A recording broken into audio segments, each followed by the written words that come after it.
The following program is a podcast1.com production. He started in a small town in Texas.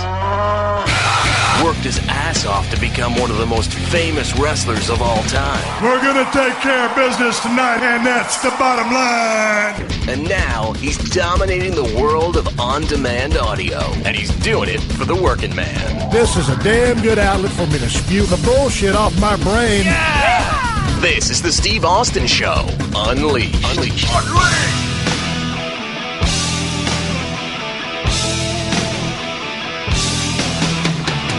All right, everybody, welcome to the Steve Austin Show. I'm coming to you from the mean streets of Los Angeles, California today. I'm sitting here in my rental house at 317 Gimmick Street. The remodel continues right next door at 316 Gimmick Street. My home, my office, my compound. God damn, I went over there last night to check out the progress, and they're making progress, and they fixing a lot of shit that was fucked up, and they're doing a real good job. Hell, I told my wife, Kristen, I said, son of a bitch, for all the shit that they're remodeling and fixing, we might as well have tore that motherfucker down and started from scratch.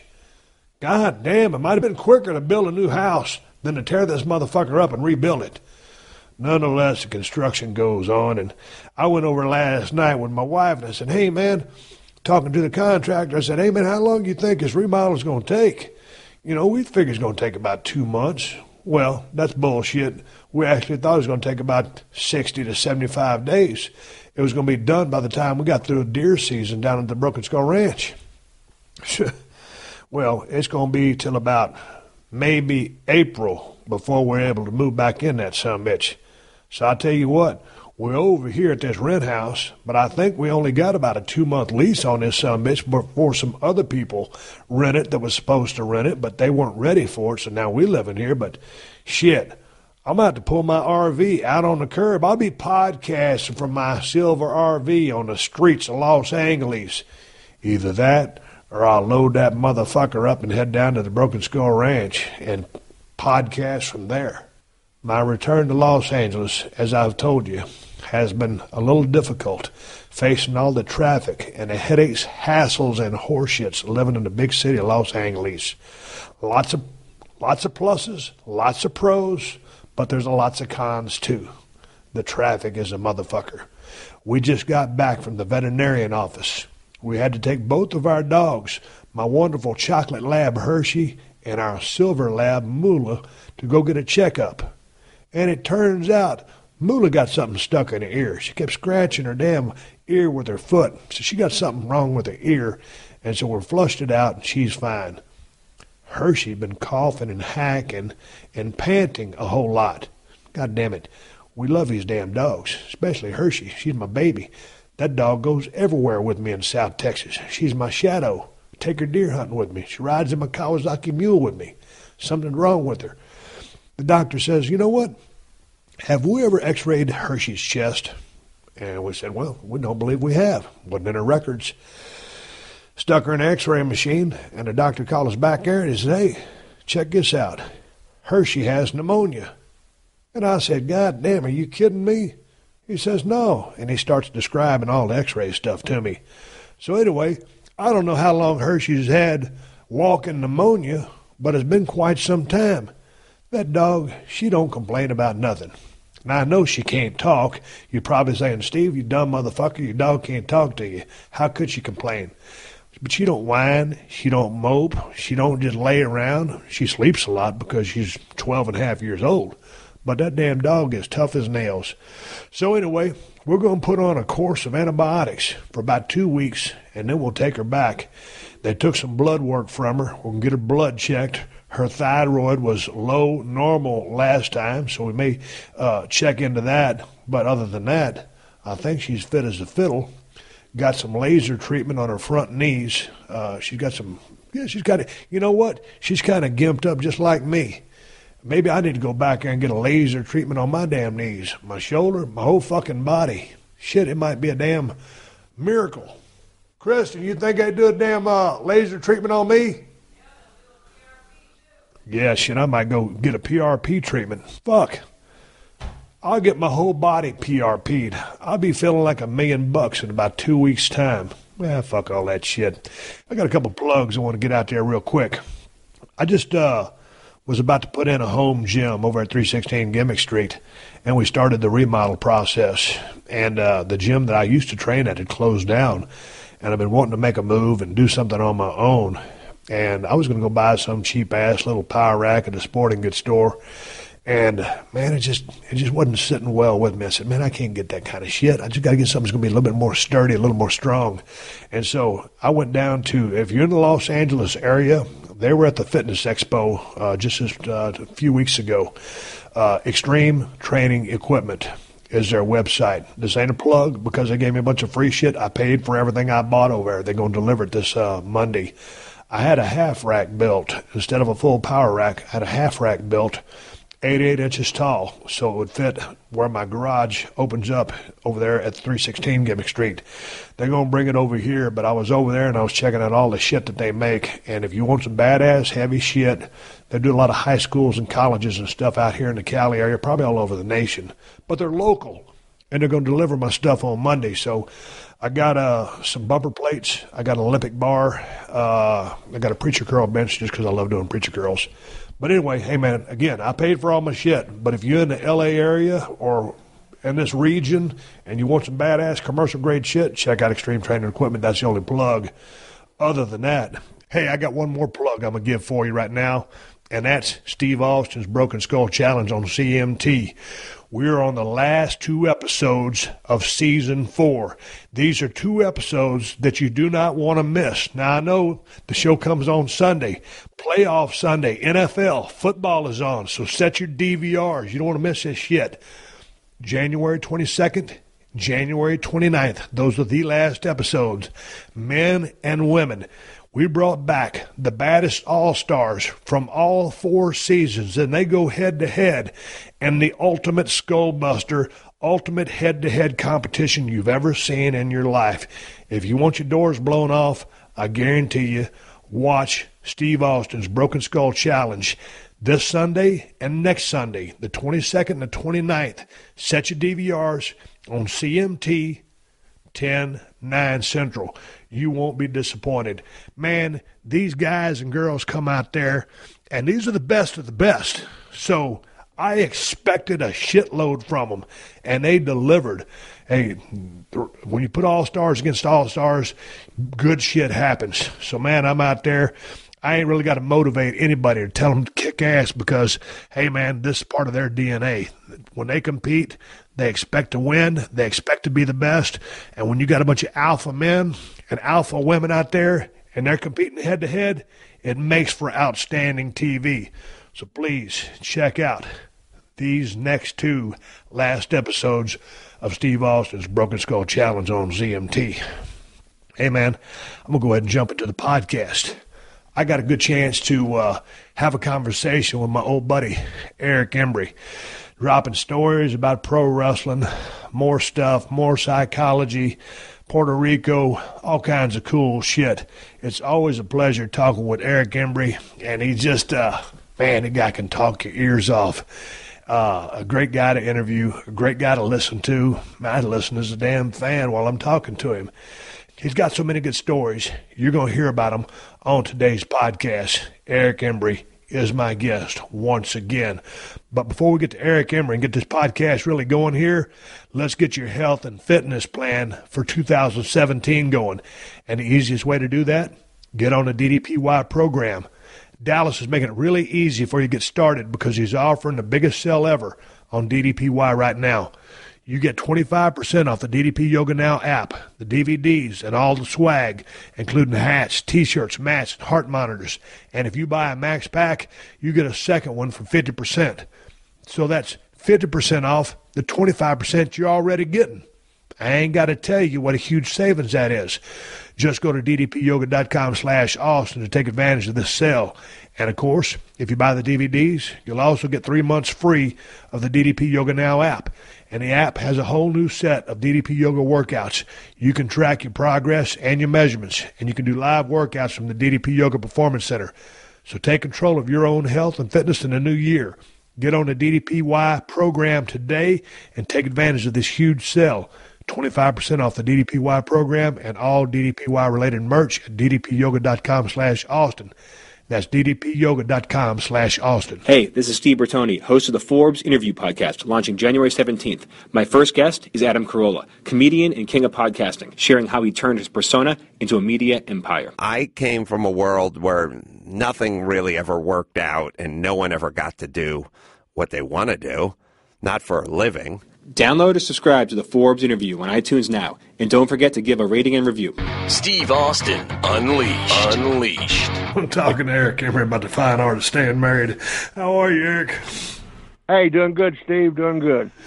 Hey, man, I enjoyed talking to you last time, and got a lot of feedback on Twitter. People liked hearing, the old school stuff, and just guys shooting the shit, telling stories. And obviously, you're one hell of a storyteller, so I want to come back and have part two.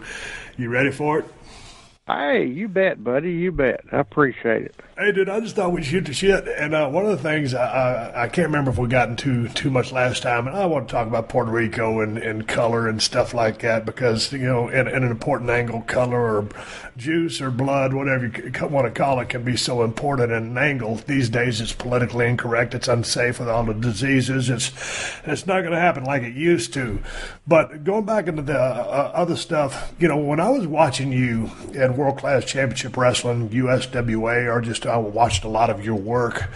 When you knew you were going to have a promo, whether you were booking or whether you weren't booking, how much time did you put into the thought process of what you wanted to say, the message that you wanted to convey? Well, the way that worked best for me, Steve, was kind of like off the top of my head. I didn't sit down and go over this and go over that.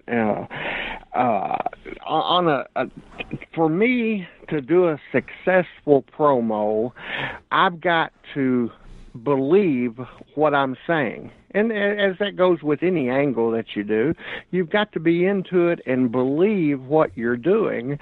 And that way you can portray to the people and have them feel what you're trying to make them feel. That makes sense? That's very, very old school. But it makes perfect sense to me. But it just seems to me you've always had a gift for gab. Would you say that's true? Well, yeah, kind of, sort of. Old school promos, all the guys get together one morning, usually at the studio or at the office where they film promos, and you know who you're working a program with, what's going on, and it's like, okay, Eric, you're up next, and you're against Steve Austin Tuesday night in Birmingham. And just very little bullet points, and then it's up to me to get that message across to sell tickets. Selling tickets. Name of the game, buddy. But back in the day, that's consisted of. There wasn't pictures, there wasn't novelty money. And common knowledge, you knew you wasn't going to get any of the TV revenue because that all went in the promoters' pockets. And actually, I don't think there was a lot of it back then anyway. Pay-per-views were unheard of. I think, was it Vern Gagne did the first pay-per-view years ago, that Super Class in Chicago that I have still never been paid for, where that Jeff Jarrett and I had that match. And I think I heard Lawler a few years ago say he was still waiting for his check from that pay-per-view also. So, selling tickets, buddy, that's how you made your money.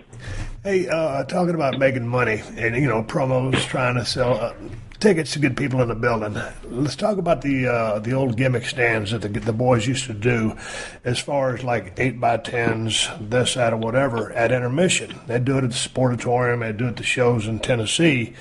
I'll never forget, I was starving when I broke out in Tennessee. I'd been working in Dallas for about 2 months. They're beating the tar out of me. Hills are getting heat on me. I was a young white meat baby face, didn't know what the fuck was going on. And finally old Jarrett decided, hey, we're going to send you down to Tennessee. and Chris Champion comes up to me, and because all the baby faces during intermission, they'd sell the pictures, and, Chris had a hell of a layout. Jeff Jarrett had a hell of a layout, all the 8x10s, all the bells and whistles, T-shirts, whatnot, and they'd be back here, either running their own stand or they'd have, someone helping them. And Chris Champion says, brother, he goes, why don't you sell some pictures? It's a good way to make some extra money. I said, Chris, man, I ain't got no pictures. He goes, well, hey, we can use my camera. We'll take some pictures of you. You can make some extra money like the rest of us are doing. And I said, okay, 2 months in the business, green as fuck, didn't know what the hell's going on. So he's nice enough to, take some pictures of me with his camera. And so I had 3 different poses, and I had about 10 copies of each picture made. And I was sitting out there in the first intermission. I wasn't over. I was new to the territory. No one knew who I was, didn't give a fuck who I was. And then, so finally, intermission, we did this a couple shows. I ain't sold one picture yet. Finally, this old lady, I'll never forget it. She had to have been at least 70 years old, and she bought one of my pictures.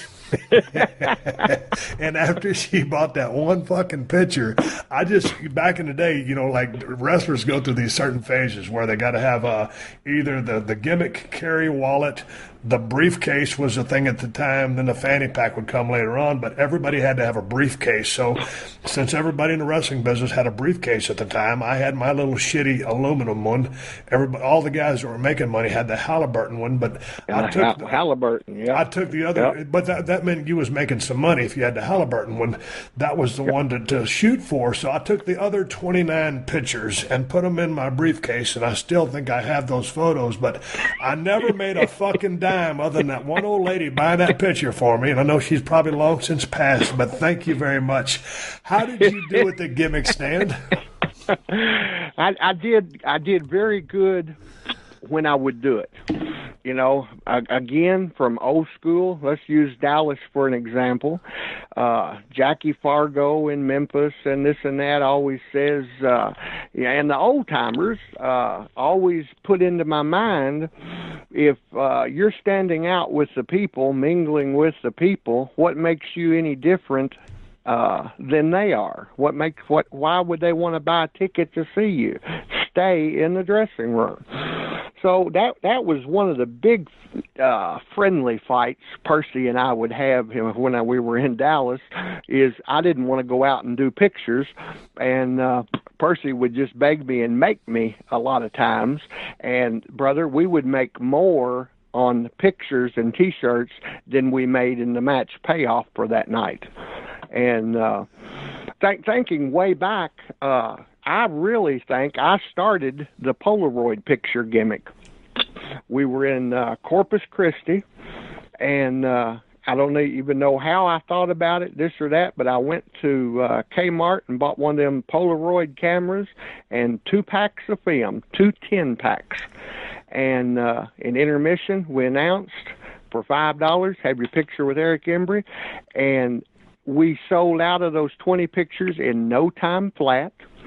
And Lori, one of the girls from Dallas, you probably remember Lori. Yeah. She would help us do anything, drive us anywhere. And Lori ran to Kmart and got more film, and we went out the next intermission and did it again. Well, we cleaned up, and lo and behold, Kerry was watching, and the next night, Kerry Von Erich had his Polaroid camera. And started doing it, and I have seen him with a briefcase full of money after an intermission in different towns and so forth. There's no way to even comprehend how much money he brought in off of Polaroids. God dang, I remember I used to do 2 intermissions at that Sportatorium show in Dallas, Texas, and just to your point, they would be lined up to take pictures, and at $5 a pop, and no telling what they would go for these days. But man, that was easy money, but you had to be a draw like you guys were. I wasn't. It reminded me, I tried to talk to, do you remember the California stud Rod Price? Rod Price, yes. Well, they put us together, Gary Hart did, and as a tag team when we were working on the weekends apart from USWA, and Jarrett was cool with it, and we were working at Metroplex Arena. And actually, he was supposed to go to Tennessee with me when I went, but he, decided to stay in Texas because he had fallen in love. But, right, he was smart. He was smarter than others. yeah. Well, I tried to talk to him earlier today, but the connection was so bad I couldn't record his voice. But a point of the story was they brought Rod in, and if you remember, at the time he just got finished playing some pro football. And he was big, jacked up, long blonde hair, had a great look, and he was about the only person in the dressing room that was kind of a comparable physique to Kerry. Now, obviously, he wasn't that Kerry physique because Kerry was at another level. But anyway, so I said, I don't know if it was you or Jerry that thought about the angle. Okay, we'll do the guy from the crowd, and then at a certain point, he'll jump Kerry during one of these autograph sessions. Well, Rod was a little bit green in the business, coming from the territory that he came from up in California, came out of Red Bastien School, but, he didn't have a whole lot of matches under his belt. He comes in, he's a little green, and the angle was to jump Kerry at the second autograph session because the first autograph session, there weren't going to be no cameras involved because the cameras wouldn't be there. The guys would be on break. So sure enough, the first autograph session comes up, and there's Rod Price all over Kerry like white on rice. He's beating the dog shit out of him. And I wasn't there personally. I was in the dressing room, and all I can remember when Kerry came back was him saying, "Not now, Rod, not now." Yeah, he's got about 300 people waiting in line to take a Polaroid picture. Rod thinks he's shooting an angle. Ain't no fucking cameras to capture it. So the angle died right there before it started. Yeah, couldn't do it again. Couldn't do it for the second intermission. God damn. Yes. Kerry, what a good guy. I mean, Kerry Von Erich was too good for his own self. He just, he would give you the shirt off his back. He just, it was so much different than all the other brothers. It just, blew my mind. But how was he different? He wouldn't take advantage of someone.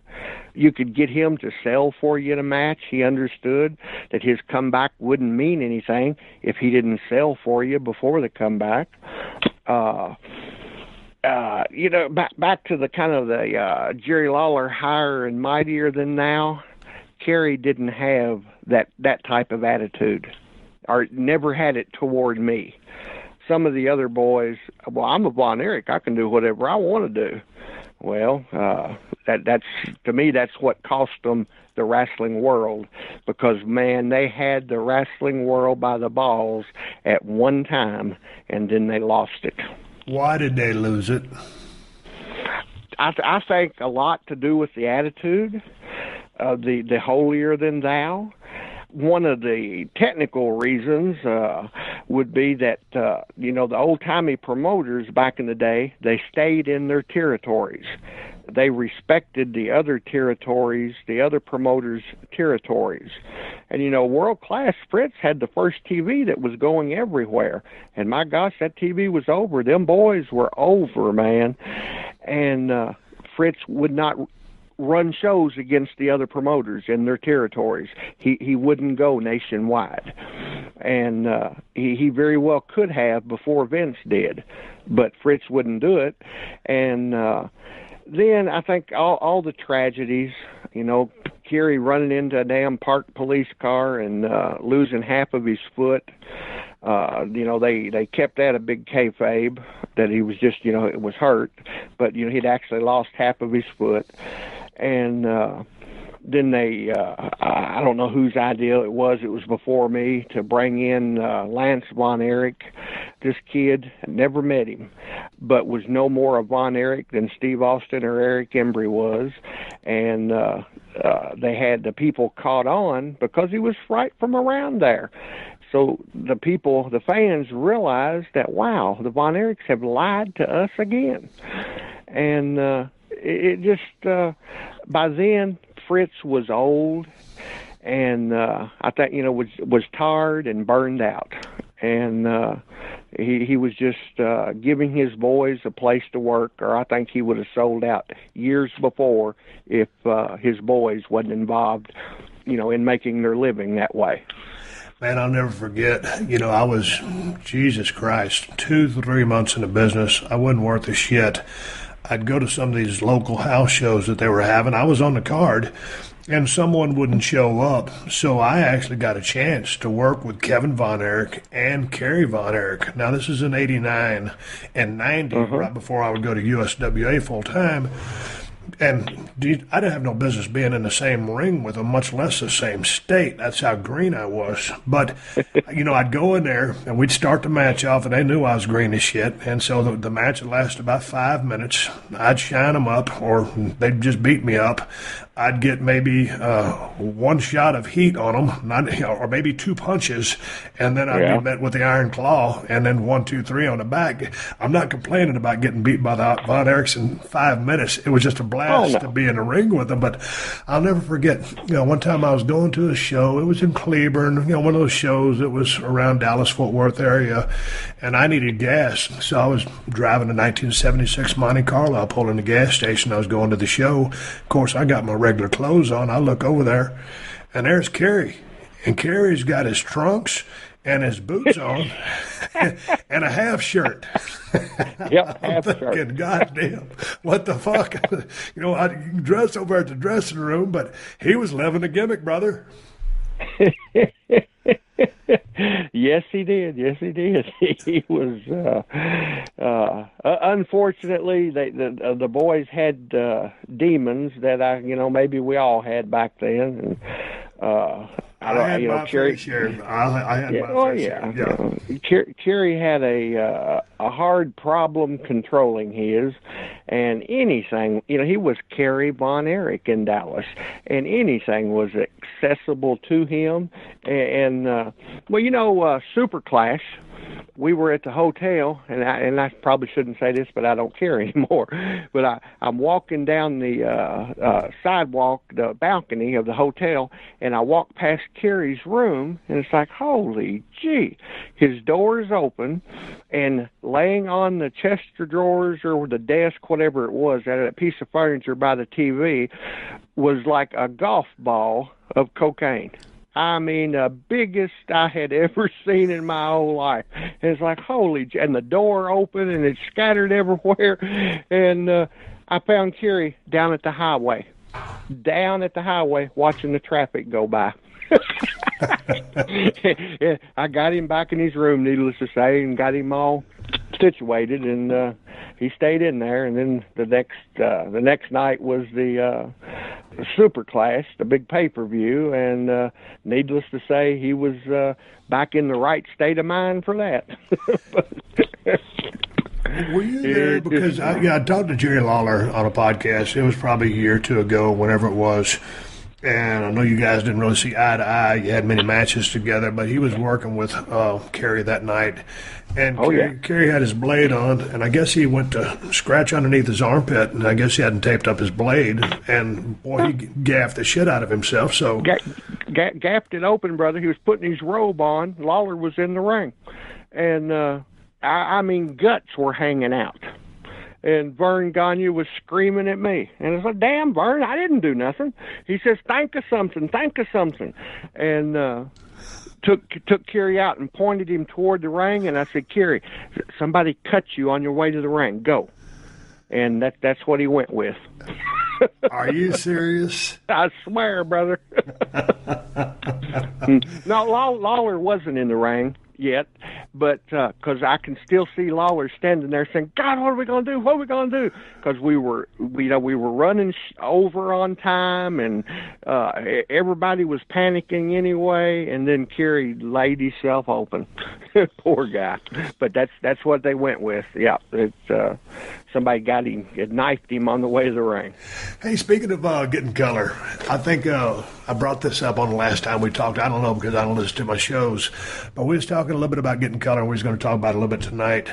And I couldn't remember, I think, who taught me how to make my first blade, but now that I'm thinking about it, I believe it was Chris Adams, because that would have been the guy I was working with when I would have gotten color. And so, I just basically would take an old school razor blade, like you'd put one of those clamshell razors, and I just snip one down the middle, and then you'd have that half of a blade, which would be, I don't know, 1/4 inch wide maybe.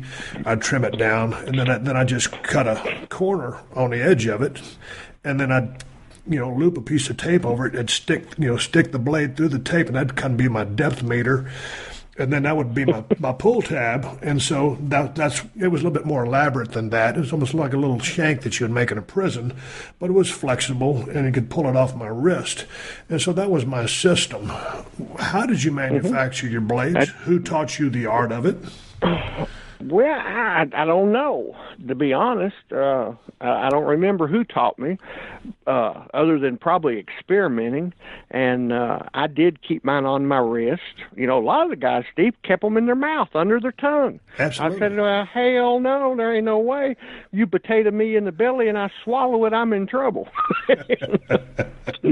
But I pretty much like you, the scissors, you cut the blade out, and you get a little, like a little triangle at the top showing with the point, and tape it up, and tape it on, you always wear tape on my wrist anyway, and that's just where I kept mine. And when got ready for color, I would get my blade in my hand, and we would do whatever we were going to do, run me into the wall, the ring pole, or just keep, 15 punches from a baby face real quick in the head and start bleeding, or, like that. And then I would put it in my trunks, drop it in my trunks when I knew I was had a good enough cut, was bleeding good enough, and knew it wasn't going to stop. Because once I put it in my trunks, I knew I could never find it to get it out without being obvious.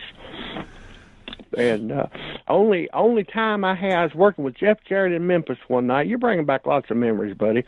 And I remember Jeff potatoed me so hard. We're going to get color, and he potatoed me so hard, it knocked my blade out of my hand. My blade went over the barriers that were around the ring at the feet of the people in the front row. And it's like, shit. I said, hit me again.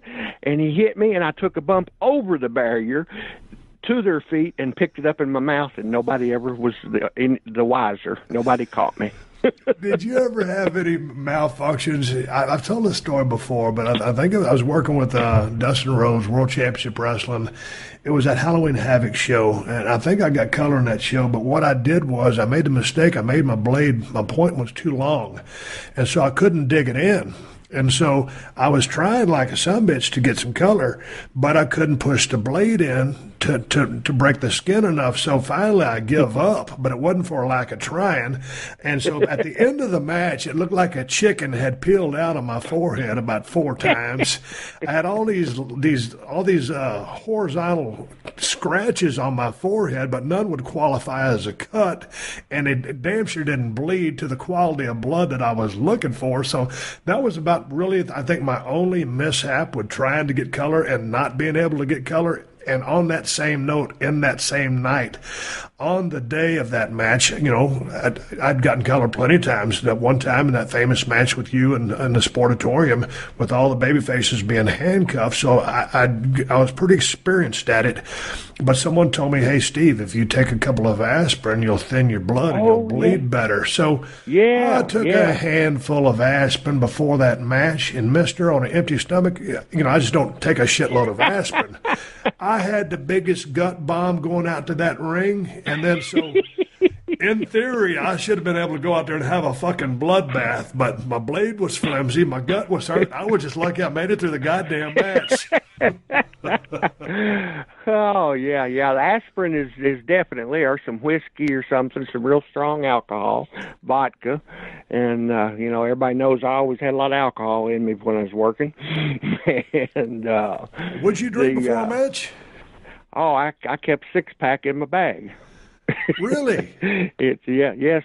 Now that wasn't my whole career. That was the last 2 or 3 years. I was kind of incognito about it, but the blood just flowed so much more freely.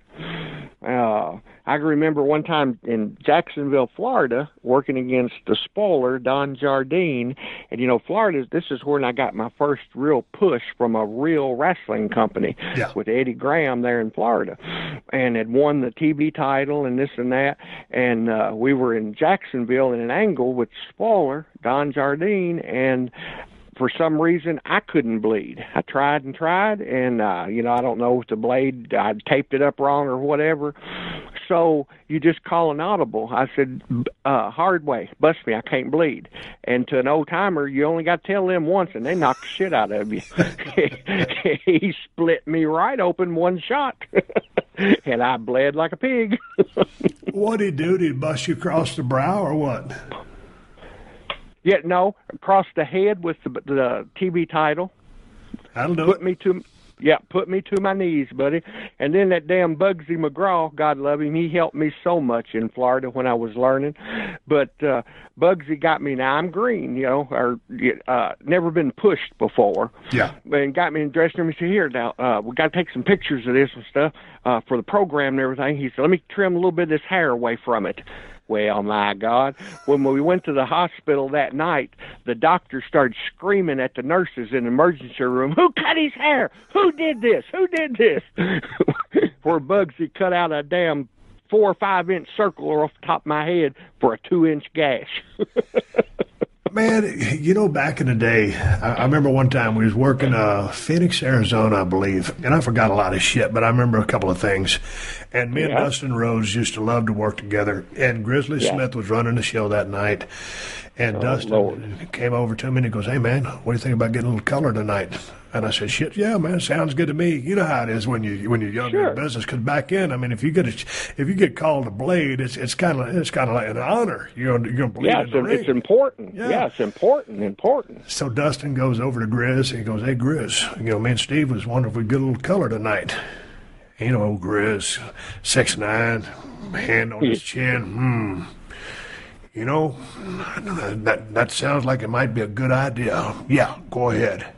Well, that's all he needed to say, boy. We went out there with a couple of hatchets, and, boy, we bled like a couple of pigs. And we was probably, you know, mid-card. It might have been right after intermission. Might have been before intermission. I don't know, but Grizz gave us the green light, and goddamn, we both hit a gusher. And we came back into the dressing room. Lex Luger was back there getting all pumped up and oiled up and getting ready to go out there for the semi-main or the main, and here comes me and Dustin walking back just bleeding from head to toe. He looked at us like he'd seen a ghost. We're at a fucking spot show in Phoenix, you know, a regular house show in Phoenix. You know, there are probably 2,500 people there, but we're trying to build up the house. So anyway, it was just one of those things that I always remember, just trying to do something to make a difference. There was no reason for us to get color, but hey, man, when you're young and you just want to go out there and do something, it was a fun day at the office. But you see by the look on Lex Luger's face, he did not get what we were trying to do. He's thinking, how am I going to follow that? That's what he's thinking. But what did you think the first time when someone said, hey, man, because, you know, like when you get into business or, you know, like when I was watching, you see somebody bleeding and you don't know how it's done. And let's don't go over to, it doesn't need to be a tutorial. I think everybody kind of gets it by now.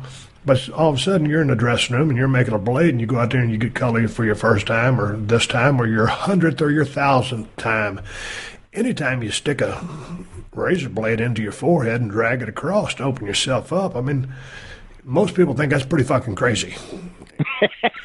You know? Well, most sane people are correct in thinking that's crazy. But you know, Steve, back then there was no such thing, or we did not know about hepatitis C. We didn't know about hepatitis C.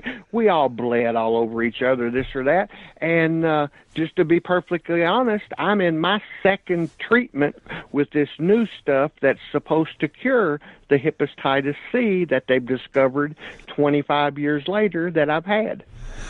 Where'd you pick up the hepatitis C at? I have no clue. They said I've had it a very long time. So I said, well, no shit. I used to be a professional wrestler. And contrary to popular belief, there is, I have never seen any fake blood in professional wrestling. You know, there are no blood capsules. There is no fake blood. It's all real blood. So, you know, it could have come from anybody. I know Bobby Jaggers had it real bad, and his daughter did a thing on the internet that I read. I didn't know he had it back then, and he bled all over me a million different times, and you know, it just had to be from there, because in all my extracurricular activities over the years, I never did any kind of drug that you used a needle for, ever.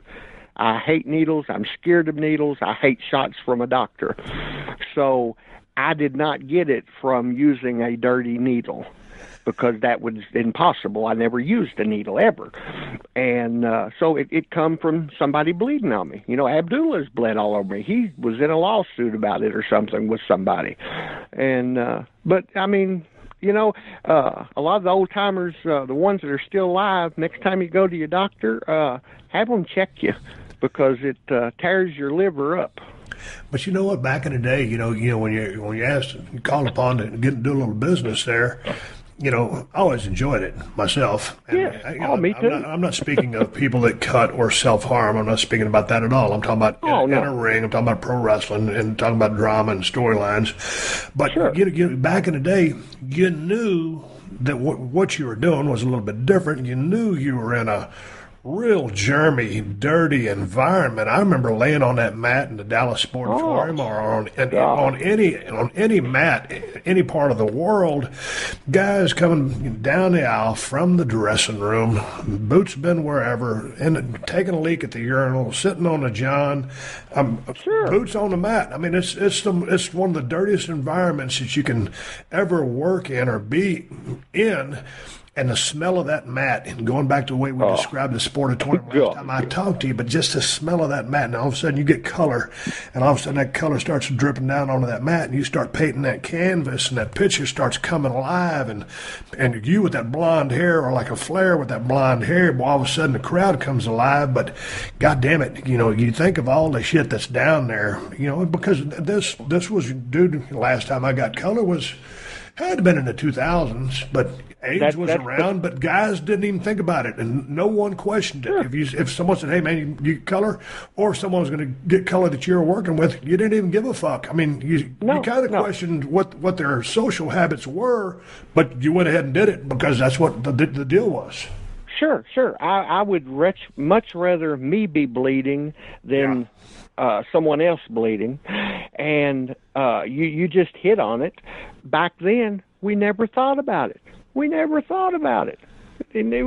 think about how dirty that mat was or how bad it stunk. It was part of our life. It was just incorporated in to being a professional wrestler. If I was a wrestler today, would I work with someone that started bleeding? Hell no. Not at all. And they couldn't pay me enough to. But back then, it was just part of the job description, part of the job requirement. And used in the right way, blood helped you draw big money. You could draw money, but blood helped you draw big money. At what a price, though, huh? If we'd only known. But these days, I think it's kind of because people are so smart. I don't know that the blood draws money anymore, but I do agree with you. Back in the day, it damn sure did. It multiplied it. Oh, yeah. Today, no, because everybody knows where it's coming from. It's not coming out of the blood capsule. That dumbass cut his head. Back then, it would help that angle get over because, you got a baby face selling and bleeding. Those people sitting in the seats can, translated right from that baby face, those people feel what it appears that baby face is feeling, getting the shit beat out of him. They can feel it, and the blood starts running down his face. It paints the rest of the picture. And just like you're just saying, as they feel for that baby face, when he finally gets his comeuppance on that hill and busts him open in return, whew, Yes, yes. and then whether he's going to go over or it's going to be a screw job finish, so the heel maintains the heat. You got the sympathy for him because he had to fight from underneath, and then he gets his vendetta or his comeuppance because he busts the heel open. Then it's either fuck job on the finish to maintain the heat, or he goes over whether it's a quick 1, 2, 3 or with his finish. It is what it is. But the blood on either end, or maybe the heel doesn't get color till the next time they meet, and they end with heat. Oh, yeah, yes. A good program by two seasoned veterans is kind of like sex. And you say, huh? I'll try to explain this. As a baby face, you never want to let that crowd climax. Because if they climax, it's over. They're not going to spend their money next week to see you get even. So you bring it up to just almost that climax, and then you stop. Everybody's been there in sex. You bring it up to almost that orgasm, but then you cut it off. And you bet your ass they're going to buy their ticket for next week and come and see you get yours back. And when you're ready for the program's ending, that's when you let the fans climax. Boom. That makes sense? That makes sense to me. I hope it makes sense to the people that listen to. I get it. Okay, everyone walking this planet is a unique individual. You don't walk like anyone else, or talk like anyone else, or even sleep like anyone else. So why is your mattress one size fits all? It doesn't have to be anymore, thanks to Helix. Go to helixsleep.com, answer a few simple questions, and they'll use their proprietary algorithm to run a 3D biomechanical model of your body to create the most comfortable mattress you've ever slept on. Helix worked with the world's leading sleep scientists to develop this formula so that everyone can get an affordable, customized mattress and enjoy the best sleep of their lives. Helix even customizes each side of the mattress for all you couples out there. And here's the best part. You have 100 nights to try it out, and if you don't love your custom mattress, Helix will pick it up for free and give you a full refund, no questions asked. So go to helixsleep.com/podcast and get $50 off your order. That's helixsleep.com/podcast, helixsleep.com/podcast. Hey, it's Layla from Layla Ali Lifestyle on Podcast One. Now, as an undefeated boxing champion turned fitness and wellness expert, I'm going to be bringing you the information that you want to hear. Be a champion in every area of your life. You can download new episodes of Layla Ali Lifestyle every Thursday at podcastone.com or subscribe at iTunes. Steve Austin Unleashed. Back in the day, when I was working for Vince in the WWF, I used to hear old booking stories of Vince, and they would be at his swimming pool, and maybe Pat Patterson was there or whoever, but they were booking the territory. And it was only 2 or 3 guys. They weren't writing TV shows. They were booking the territory and the TV, or whatever would be, whatever the TV called for. But Vince, back in the day, would book about a year in advance because he could. When you were booking the territories, you were booking, whether it was Dallas, I know you booked Dallas, I know you booked Puerto Rico as well, but in booking a territory like that, how far down the road could you book? Monthly? No. I tried to stay 2 to 3 weeks out, and not being so blind or set in my ways that I would not adjust as we went. So, but like the long range, like tear the banner down and win, that was probably one of the longest time periods to book something out because we had a date. We had to cease and desist using the world-class name. So that Friday night before that date, there's the climax. All right, and then we built up to it. And I always tried to stay 2 to 3 weeks out. 2 weeks was more of a better formula for me, and that way you know exactly what you're doing next week and what you need to do tonight to accomplish getting those people to come back for next week. But I wasn't good enough to ever book it like some of the guys did, a month, 2 months. I wasn't that good. I just a couple weeks to 3 weeks, probably tops. So how do you strike a balance of which heels to heat up? I mean, what do we generally have, as far as matches on a card, or you before me, matches on a card, 6 to 8 on a normal house show type setting? Yeah, on a big show, your big towns, 6-ish, 5, 6. Okay. Kind of to what the promoter, what the territory is programmed to, is used to having. So would you ever say, okay, let's say I've got 6 matches on this card. How many heels I need over, how many babies I need over? Or is everybody, is all the baby faces going to get their hand raised? How did you approach that aspect of it?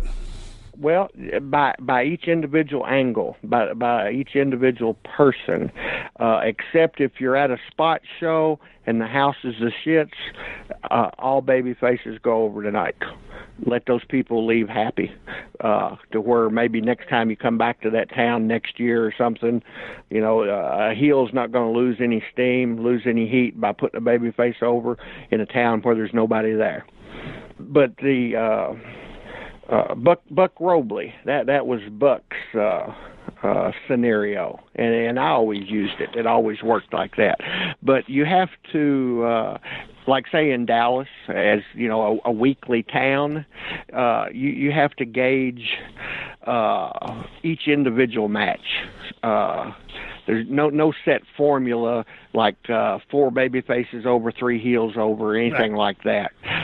You'd have to go with each individual match and open with a bang and close with a bang. The first match on a card is as important to me as a booker as the last match, because that first match on the card, if you put 2 green guys or two that's got their head up their ass that night on first, they're going to set the tone for the rest of your matches for the rest of the evening.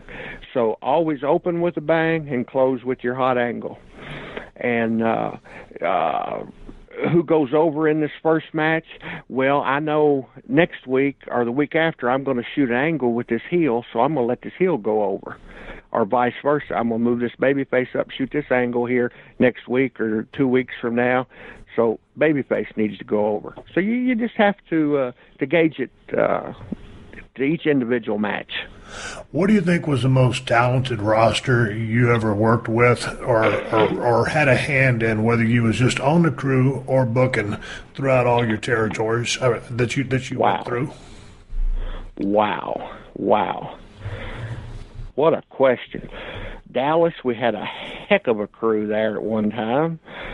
Puerto Rico had a tremendous talent in Puerto Rico. Mexico, tremendous. If you're booking, you surround yourself with good talent by all means. But I don't know that one would really outweigh. Oklahoma, I worked that territory, and it didn't have much talent. Oregon, I worked that territory, and there's a little-known feller there by the name of Roddy Piper and Buddy Rose that carried the whole territory. Then the sheep herders came, and but yeah, Memphis, when I booked Memphis, I worked Memphis once before years ago, and they were really hurting for talent. They had Lawler and Dundee, but one match is not going to draw your whole house. And then when I went to book there, talent was limited because there wasn't very many places left anymore, and everybody had gone to New York. Did so you I don't really have Mexico, an answer. Or did you book Mexico? Yes. No, I just worked Mexico and come up with a lot of the ideas and angles for my matches with the promoter, and but nothing to do with any of the other matches at all. And I was, as far as I knew, for this office, I was the first bleach blonde that had worked there, and when I worked my first big show in Mexico, and Theus was there with me. He's the one that got me there. And had a pretty much a stinking match because the styles in Mexico and here are completely different. Mexico's style is more like today's style: bing, bang, boom, up, down, go. High spot, high spot, high spot, high spot, and nobody sells. So after the match, the promoter hollered at me. I went over, Carlos Manes Flores. I can still remember his name. And he said, amigo, you have got to work Mexican style. And then it hit me. I won't be different. So I talked to him, and then I got with Enrique Vera, who was top babyface there. And I said, please, next week, you work my style, American style, and explain to him selling. And he's like, oh, amigo, I can't do that. He spoke a little English. It's why I picked him. And he really didn't think he could. And I said, please, if you work my style and listen to me, and we don't get over, if we don't tear this son of a bitch down, then I will stay here one more week and put you over right in the middle with your finish, 1, 2, 3, and then I go back to the States. And he said, okay. He said, I'll do it. And he thought I was going to leave. Yeah. And brother, and Arena Torreo was about 20, probably 20,000 people. I mean, just unreal. Big outdoor arena. And Enrique Vera sold. He kept on. He said, amigo, come back. Not yet. Keep selling. These people had never seen a Mexican sell before, brother. Oh, my God, you talking about heat. I mean, red hot white heat. And then he got his come back in, and then I screwed him. And I was off and running in Mexico. I mean, I could do anything I wanted. I had Acapulco on Tuesday nights and Mondays off. The office would fly me to Acapulco on Monday morning. I had do anything I wanted to do. I could charter a boat by myself and go fishing. Anything I wanted to do. Bring the office the receipt back. They would reimburse me. I mean, Steve, I was red hot there. Unreal. They would have to put policemen around me to take me from the dressing room to the ring. I couldn't get out of the ring until they come to get me back to the dressing room. Not in one town, all the towns. It was, unreal. And the funny thing about Mexico, the kayfabe was there, but it wasn't. Who would take me to the towns? Enrique Vera. I'm working the program with him. In his Trans Am, we would pull into the front of the arena, hundreds of people be outside, watch us get out of the same car, go into the building, have our match, and I had all the heat, and then watch us come out, get in the same car, and drive off. Come on. I swear, brother, I swear. I could never figure that out. What year was that? Early 80s. 81, 82, 83, somewhere along in there. So, but yeah, unreal. You never work a lucha libre style. You did your stuff. Yes. And then the other guys, Mil Mascaras, Dos Carlos, Enrique Vera, Fishman, all the big dogs, when they want to work with me, it's, amigo, I work your style. Amigo, I work your style. They got it. Yes. I mean, it was unreal. Hey, what was the difference, or was there a difference between booking United States versus, or like World Class or USWA versus Puerto Rico? The difference, Puerto Rico was blood and guts.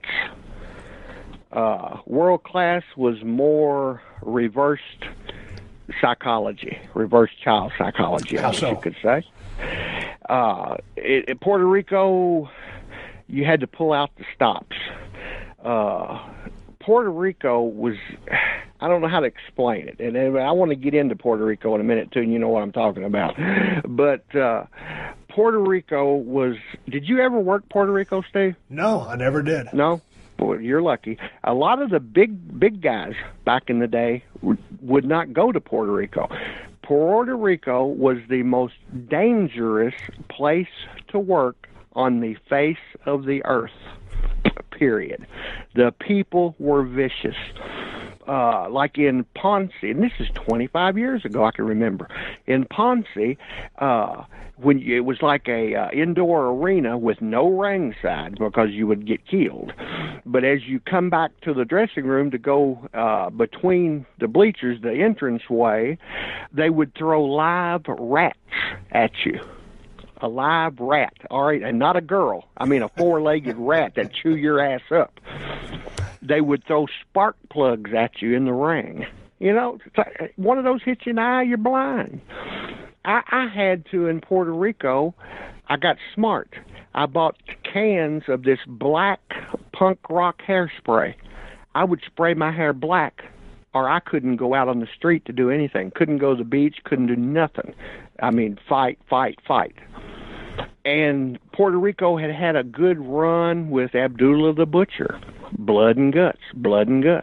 And, you know, every, on a big show, if they had 10 matches, seven of them were bloody. Right. You know, that's the difference in the two places, or that's the difference between Puerto Rico and any place. I mean, you had to cut your head off there. Period. If it wasn't bloody, you wasn't in a top angle. How was life in Puerto Rico? You lived it up pretty good there. Life in Puerto Rico was very dangerous until I got smart and would spray my blonde hair black and was not recognized. I actually had my wife and kid there at one time. They never left the compound of the condominium that was fenced in, but and there it wasn't as dangerous right there because at the pool and so forth, people got to know you. It was like, you know, you were a celebrity there, and but you come outside that compound to go to the grocery store or anywhere. I mean, it was, oh my God. To give you an idea, the sheep herders, Luke and Butch Miller, Luke Williams, we were coming back from a town one night, and we got pulled over by an ambulance. You know, the ambulance that picks up hurt people. We got pulled over on the side of the road, and they come up. We end up going by. They invite us back to the back of the ambulance, and they wanted autographs, and they were drunker than a hoot owl. And what they were doing, Steve, they were out driving around the island looking for people to pick up to take to the hospital where they could make money. They were out prowling looking for customers. How long did you work in Puerto Rico? Would you stay there for a year at a time or just come and go if you brought your family with you? Right. I was there, probably a year and a half or so, one run, a year run. A few months, and then in and out on big shows and weekends. I spent a lot of time in Puerto Rico over the years, and booked it twice, maybe 3 times I had to book there. How did you lobby for the book, or did they offer it to you? Carlos offered it to me.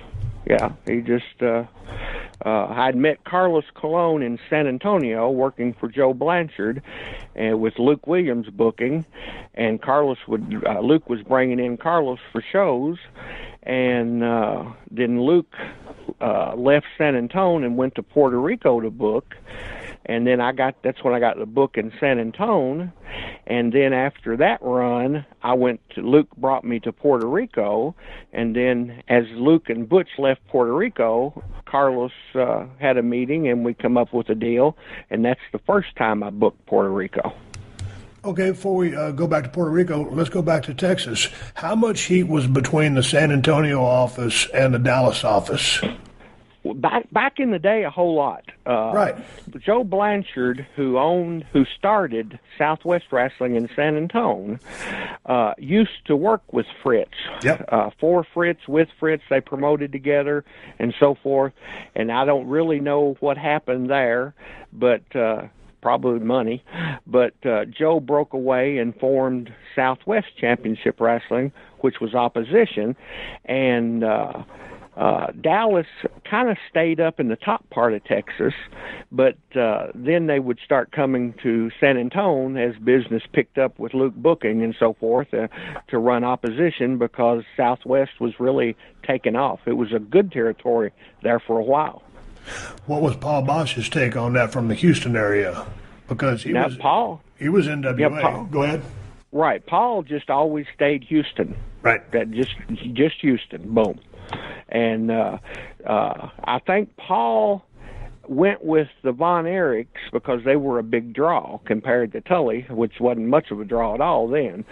And we didn't. We started running Beaumont, and then we did every once in a while a smaller town right at Houston. We never. I think once they did a big show. Joe did a big show in Houston when I was there that just bombed. He lost his butt at it. Tully rented the new Rosemont the new building there, whatever it was back then, and oh my gosh, it bombed. There wasn't 1,000 people there. Was that a standalone show, or did Paul put a show on in opposition? Because, I mean, that was like an old NWA roadblock thing. If someone was going to try to come into their town, they'd run another show, opposition with all the stars. Right. Well, now there wasn't one that night, but I think you're helping me remember there was one that week. Right. There was one that week, and Paul usually I think just ran monthly at Houston. Did you work with Paul? Right. No, but I have heard nothing but good things about Paul Bosch from all the guys over the years. And that's one of the things I heard too, that he was a great payoff guy. If you earned the money, he would pay it to you. And of course, that's the promotion that I grew up on in Edna, Texas, as a kid. I grew up watching Houston wrestling, and watching Paul Bosch do the commercials and stuff like that, or his announcing or his interviewing. But I'd always heard good things about him too. Yeah. It to give you an inside picture on payoffs, and I'm going to use Dallas, Jerry Jarrett for an example. And I had what we would do on all the town. I did all the payoffs in Dallas. Never had any help. Only got bitched at if I overpaid. And the formula for there, and it was his Memphis territory too, and would be close to everyone else's territory, but everyone else could have probably paid a little bit more than Jerry paid. But we would take the state tax off the top of the house, okay? Then there was a 10% booking fee that came off. Okay, the booking fee went to Jarrett to help offset TV costs and so forth. And then I had 33%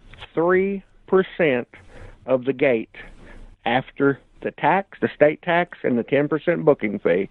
I had 33% to pay the talent on the card. So, talent doesn't sound like a whole lot, and it's really not. On a $10,000 net house, what have I got? $3,300 to pay a big crowd, a big card. That would be a Dallas card. And many times, I would pay myself less than people in the first match because I felt bad because the main events were sometimes making $150, $200 when they should have been making $3 or $4. And on the cage with PY, where we sold out. Well, it was almost a sellout. There was like 7 tickets left up by the cage or something, but they called it a sellout. And I overpaid that card $300. The biggest house that had been in the Sportatorium for many years, and by far Jarrett's biggest house. I overpaid it $300, Steve, and you would have thought the Sportatorium was on fire with the phone lines burning up about, why did you give my money away? $300 off the best house it's ever had? Yes, I overpaid it $300.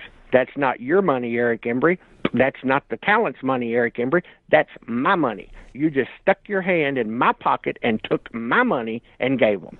What'd you tell him? And,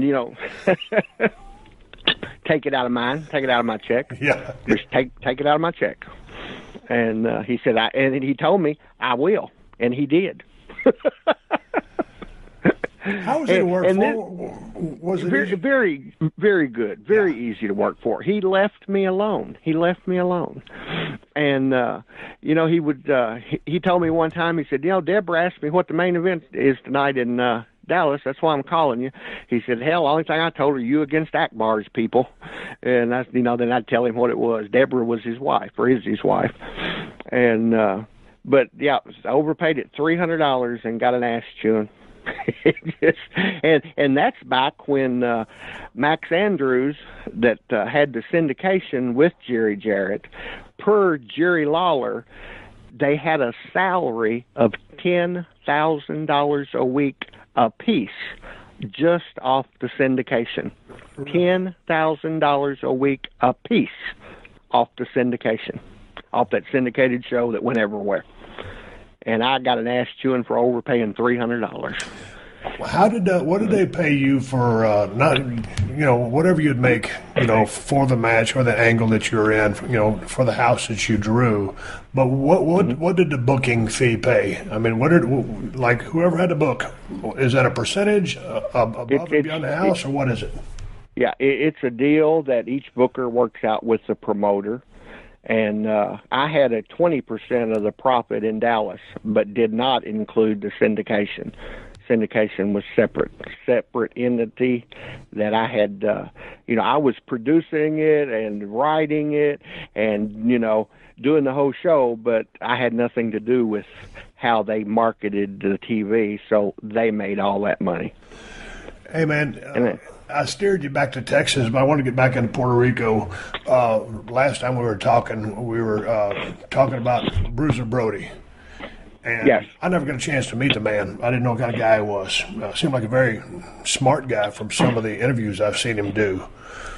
Very, very, very smart to the business. Very, very smart to him. Steve, there was two people. There was a Frank Goodish and a Bruiser Brody. Completely two different people. Bruiser Brody knew how to take care of himself and make money. Frank Goodish was a good guy. Bruiser Brody was not a nice guy.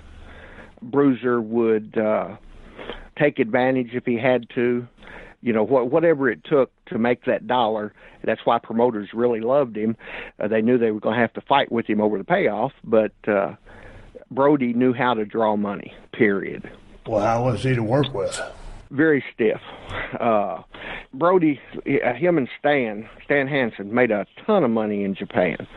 And Stan didn't work the States a whole lot because he had such a good deal in Japan, and he stayed home, where Brody was easier to get for shows on his off Japan dates than any of the other ones, really. Abby was kind of lenient, but he liked to stay home too some because he had such a good deal over there. But Brody was I don't know. Brody was a buddy. Wasn't a friend, he was a buddy. When I was booking Puerto Rico, I brought him into Puerto Rico. When I was booking in San Antonio, I would bring him into San Antonio. And, Brody, I can remember one time San Antonio or Dallas, I don't remember. Maybe this will explain Brody. He asked me, he said, Eric, why don't I intimidate you? And I looked at him, and, he's a big son of a gun, woolly booger, mean-looking as hell. And I said, Frank, I probably think a lot like you. If anybody can intimidate me in this wrestling business, I need to take my shit and go home. And we got along great ever since then, after that. But he understood, I think, that, he needed to intimidate to protect his character. Maybe that makes sense. And he knew who he could intimidate and who he couldn't intimidate also, I think. He was a smart son of a gun and a hell of a talent. But, he was the old school, old-timer, that if that guy he was working with, if Brody thought that guy was making him look bad, Brody would just click his clock and whoop his ass in real school time. I've seen that happen a few times. So he was a legitimately tough guy. Yes, he was tough. Yeah, he was tough. And, like I say, he would show you he was tough. What was your take on what happened to him in Puerto Rico? Well, that's oh my gosh, that's a long story, Steve. And on the last podcast, Steve, we mentioned, you asked me if I would come back and talk about Brody in Puerto Rico. Well, I said, well, sure, will. I have a different version of the story that's out there and so forth. And lo and behold, Saturday, about 11 o'clock Saturday morning, I got a phone call on my cell phone. And it said unknown number. And I usually wouldn't even answer it, but I was working, and I was in the rain, I was wet, and I answered it. And, quote, a voice told me, "Hey, Embry, you better watch what you say about Puerto Rico and Brody." Click, hung up. Well, that has just thoroughly pissed me off. It makes me so mad I can't even think or talk. But there's only two people that has ever called me Embry consistently, constantly over my career, and that was Barabbas in Puerto Rico and Victor Jovica in Puerto Rico. So in my mind, one of them made that call to me. And how what I say now, 24, 25 years later, could affect anything, I don't understand their thinking. But, when I booked there and was in the office all day with Jovica, I couldn't be intimidated now. And why in the hell they think they could maybe intimidate me now where they couldn't back then, I don't know. But from wherever it came from, not intimidated in the least. And Carlos Colon, Victor Jovica, Puerto Rico. All right, well, I'll get back on the Brody thing. Man, they control that island. I haven't been there for a very long time. I don't know how it is now. But in my opinion, the way it was back then is those guys controlled that island. From the cops to the government, you think? Well, when an American would go into the island, Steve, and work, before you leave, you have to meet with a tax man from Puerto Rico and save your receipts and this and that. It's like doing your United States income tax, but doing it in Puerto Rico for the Puerto Rican income tax. Well, the first time I had to meet with a tax man, had no clue that this was going on. And then I had, you got to come in such and such day, meet with the tax man. Well, what's this? So you have to pay Puerto Rican income taxes. Okay. So I asked different people, and it seemed to be the norm. And so I went in, and Jovica always met with the wrestler and the tax man. I owed almost $3,000 in taxes there. And it's like, oh, my God. And I bitched a little, this and that. And then I asked the tax guy for some credentials, for an ID. I said, I want to see an ID showing me who you really are. He didn't have it with him. I made a little stink, this and that. The meeting's over, left the paperwork. Jovica says, I'll take care of it, da-da-da-da-da. The office the next day, I owed $300. And Jovica said, don't worry, the office will take care of it. That's a bullshit tax thing they had going there, brother. I don't care what they say, and I said it. You see you understand what I'm saying? Yeah. There ain't no telling how much money Jovica got like that, or whoever was in on it. They had the good guy, bad guy down pat. Carlos was the good guy, and I like Carlos Colon. And Jovica was always the bad guy. If it was you had an argument over money, well, Jovica says that's all I can pay you, and so forth. But the invader, Jose Gonzalez, who killed Brody, I am definitely not taking up for Jose and not condoning what happened. But with what I'm saying, I'm trying to shed a little light. With booking Puerto Rico, I would call Brody and say, hey, can you come in such and such dates? Boom. We'd make a deal. He would fly in, fly back out. I couldn't count the number of times that Jose Gonzalez Invader, who was part of the office, would come to the office with whelps and bruises all over him where he had worked with Brody the night before. Real whelps and bruises where Brody just whooped his ass. When I would tell Carlos or Jose, okay, I've got Brody coming, oh God, amigo, please don't book me with him. Jose, please don't book me with him. He hurts me. And sometimes I would. I would go to the hotel or see Brody that night in the dressing room and beg him, please don't whoop Jose's ass tonight. Please, fuck him. Please don't hurt him. Please, please, please. This went on not just one time I was there booking. This went on all the times I was there booking. This built up for a very long time. Jose once told me that Brody had made a joke to him about his baby that had drowned.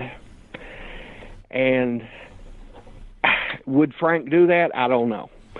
But Jose was painting his house one time, and his baby crawled and fell into the swimming pool and drowned. And Jose said that Brody had made a joke to him about that. So the heat between the two was tremendous. It's nothing that built up overnight. It built up for years. What happened that night, I don't know. I wasn't there. I've heard all the stories like everybody else has heard about how Jose called him into the shower, how there was a fight in the shower, and Javica was pulling Brody by the hair, and Jose stabbed him. After that, I didn't go back for a while. I have been back since then, since that happened. And I asked Jose about that one time. I said, Jose, what really happened? He said, amigo, I did not mean to kill him. I meant to show him to not fuck with me anymore. And I was like, wow. At one time, Javica told me, and Javica was about 3/4 lit, which he was a lot of times, but told me, was bragging to me about how he got the invader off for murder. I could still see him telling me, I got invader off for murder. I got invader off for murder. It cost me $180,000, but I got him off. And I was like, holy gee.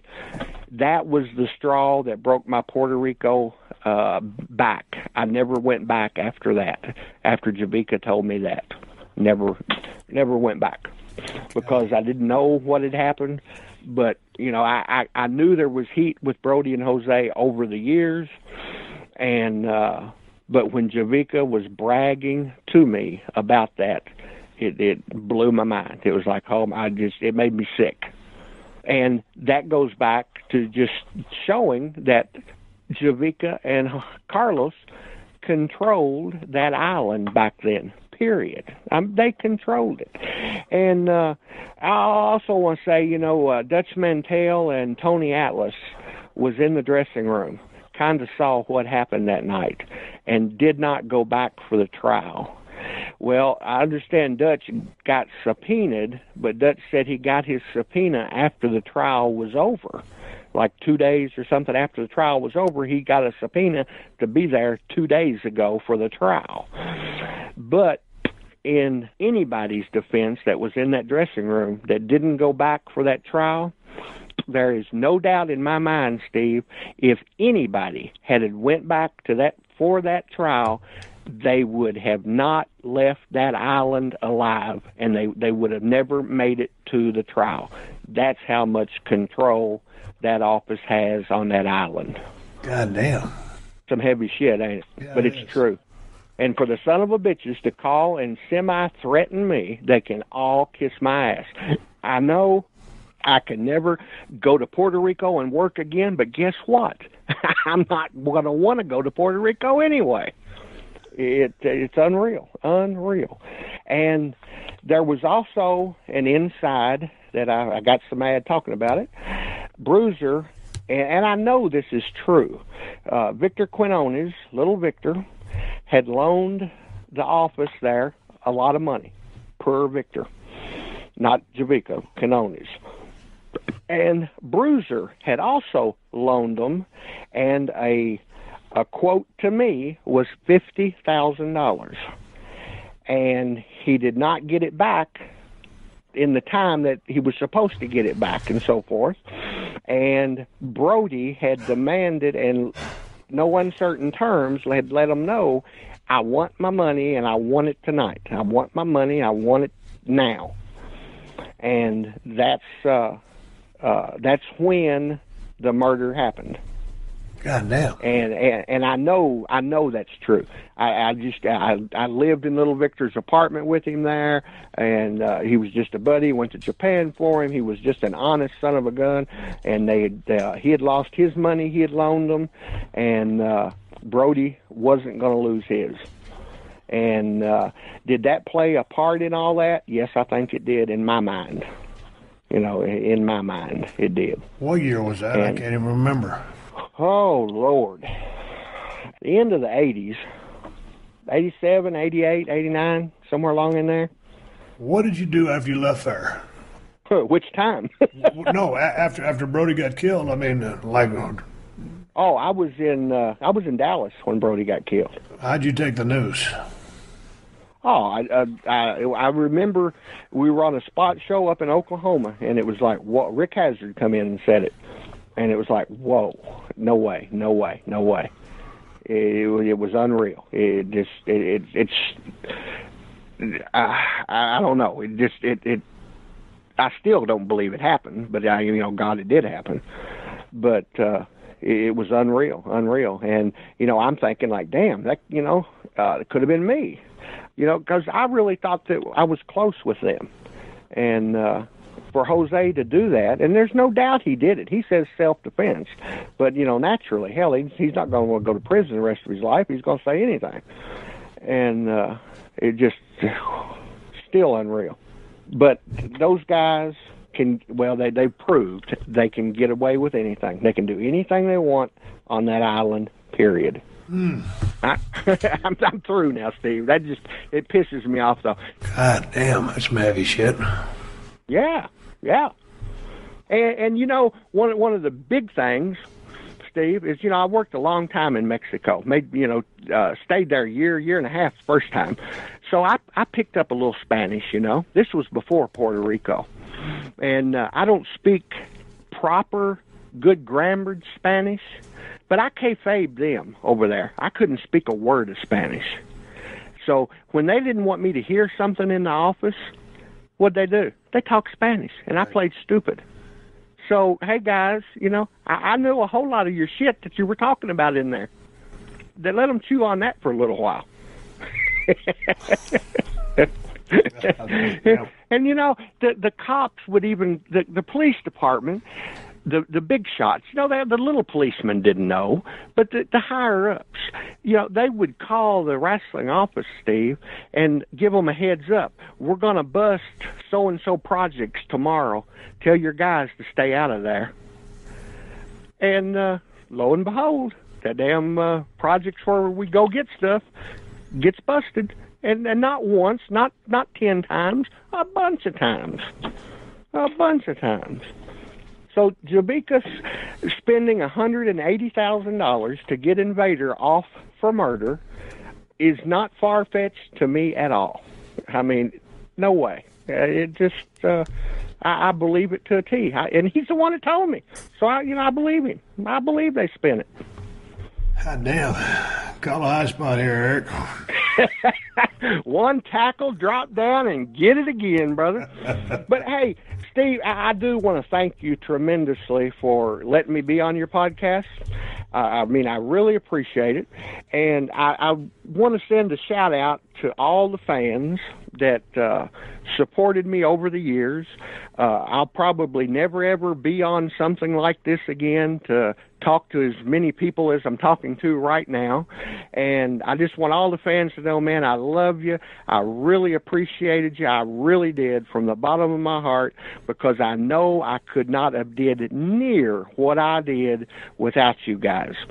And I'd also would like to give you an email address. I've set up an email account, Steve. Good. To where, maybe some people that's wondering, like, hey, I wish I'd get in touch with him and we could reminisce or this or that.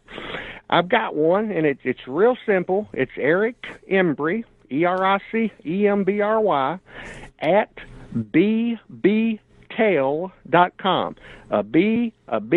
A T-E-L stuntmen.com. And that's a personal email that comes right to me, not people that's going to try to sell you something, this or that. It comes right to me. And would love to hear from anybody that wants to reminisce. Damn, Eric, it's been a hell of a damn time talking to you, round two. I knew it was going to, once we got into Puerto Rico, I knew it was going to get rough. Apologize for some of the language, but they pissed me off, and, I'm too old to be pissed off now. Well, goddamn. I don't know where you go from there. You talk about a hot finish. You got to open with a bang and close with a bang, brother. Well, I can't get any hotter than this. That's the key to success. Shoot, it was July 17th, 1988 in Puerto Rico was when Bruce Brody got killed. So, like I said, it was the late 80s. I can remember hearing about it right before I got into business. We talked about the serious stuff and crazy stuff tonight, and color and all kinds of interesting stuff. We'll lighten it up next time we talk, and we'll call some high spots, and we'll get the baby faces over. That'll be fun because, I do have some good stories, have seen and done some amazing things, and not afraid to tell on a few others that did some amazing things that might make you laugh. I'm up for a laugh, man. Eric, I appreciate it.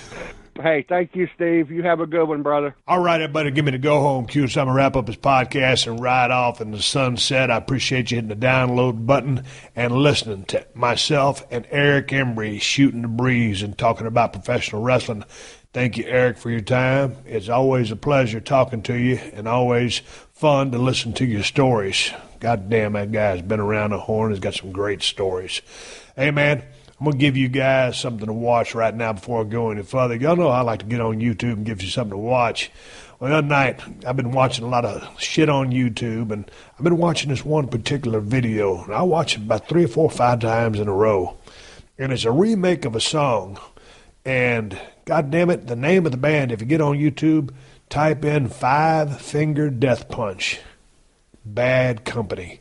I guess they did a tour over in Afghanistan about 2010, just by looking at some of the numbers of the video that they made.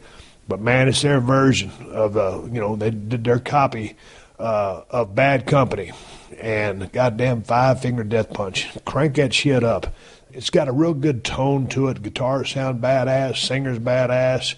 The footage is badass. I just dig the video, man. It lights my ass up. So check out 5 Finger Death Punch. Bad Company. On YouTube. Tell me what you think about it. Hey, man, if you got a question for me to answer on the show, you got a topic you want me to cover, send it to questions@steveaustonshow.com. I'm back in Los Angeles. I'm hitting the streets. I'm going to go hit some brewers. I'm going to go talk to Noble Ale Works coming up in a couple of days. I'm going to go down there and drink beer. Might talk a little bit of pro wrestling with them. I know they're big wrestling fans down there. I'm a big beer fan. Rob from El Segundo Brewing Company might be joining me on my trek down there. So, obviously, I'm going to hire a car, a taxi, an Uber, or a designated driver. I ain't driving. So we're going down there to Noble Ale Works to talk craft beer conversation. Coming up for you on Tuesday. Hey, man, couple of plugs. ProWrestlingTees.com/Steve Austin has a bunch of my new shirts. All the ones I wore to film the new season of Broken Skull Challenge. And speaking of the most badass show on TV right now, we got another new episode airing this Sunday night at 9 Central on CMT. These are the last 2 episodes of the Broken Skull Challenge. These are the 2 most epic episodes that we've ever shot. Do not miss them on the 22nd and on the 29th. Set your DVR. Hey, IPAs, talking about beer drinking, I got a good one for you. Broken Skull IPA from El Segundo Brewing Company, 140 Main Street. Go down and get you a glass right out of the tap. You can also get it at Whole Foods and Total Wines if you live in California. If you don't, check out InsideTheCellar.com and see if they ship it to your state. I appreciate y'all supporting the sponsors of the Steve Austin podcast because they're the ones that let me do this for you free twice a week. So big thanks to DDP Yoga. Go to ddpyoga.com/Austin to get 25% off all DDPY DVDs and related merch. To Helix. Go to helixsleep.com/podcast to get $50 off your first order. And, of course, to Amazon, who have been supporting this podcast since day one. Amazon is the best place to get the Cold Steel Broken Skull knife. $75 for the most badass pocket knife on the planet. And if you order the Broken Skull Cold Steel knife through my Amazon links, Amazon will kick back a couple of bucks to the podcast. It doesn't cost you nothing extra. There's no hidden fees or charges. You buy whatever you plan on buying and help out the podcast in the process. You can find my Amazon links by going to podcast1.com, clicking on the Killer Deals button on the top right corner of the page, and then hitting the Steve Austin Show button. Amazon links for USA, UK, and Canada can be found there. So again, go to podcast1.com, click the Killer Deals button in the top right corner, and click on the Steve Austin Show. Bookmark a sumbitch so you can find it easier. Shit. Hey, keep listening. 60-second AP News headlines are coming up next. Until then, my name is Steve Austin, and I will catch your ass down the road. Download new episodes of Steve Austin Unleashed every Thursday at podcastone.com. That's podcastone.com.